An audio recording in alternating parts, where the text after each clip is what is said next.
Ride-hailing company inDrive says the suspect in the murder of primary school teacher Danielle Anglin did not offer his service through its platform. The police had stated that a convicted sex offender connected to inDrive Jamaica is behind the abduction and murder of Ms. Anglin. But, in a letter to Transport Minister Daryl Vaz, dated June 6, inDrive Central America Government Relations Manager Jose Gandarilla distanced the company from the incident. inDrive further stated that it has confirmed that the driver was not offering his services through its platform, and Ms. Anglin used inDrive for the last time several days before her unfortunate disappearance. However, Deputy Commissioner of Police in charge of Crime and Security, Fitz Bailey, has questioned how inDrive arrived at the conclusion that the driver did not use its platform.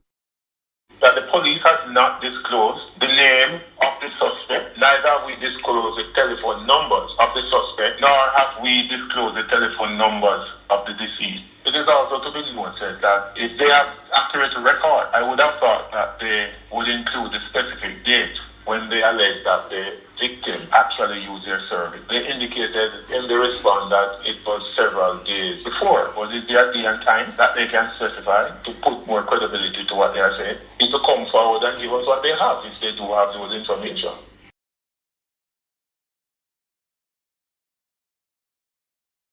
I can confirm receipt of a letter addressed to me as Minister from the representatives of inDrive requesting a meeting for which I will grant, but I must note that it has taken the drastic action to bring these people to the table since we have been trying to contact them, including the police, in recent months with no success. I want to make it very clear that Jamaica is a sovereign country and that no company, despite its size, magnitude, or financial success will be allowed to disregard our rules and regulations and communication with the relevant authorities. I'm happy that this has happened, but I'm very sorry that it had to take the action that I was forced to take in order to bring inDrive to the table. Thankfully now we have all rideshare, both local and international, in contact with us, and this will make it that much easier for us to work out the safety and regulatory matters and get everybody back on track.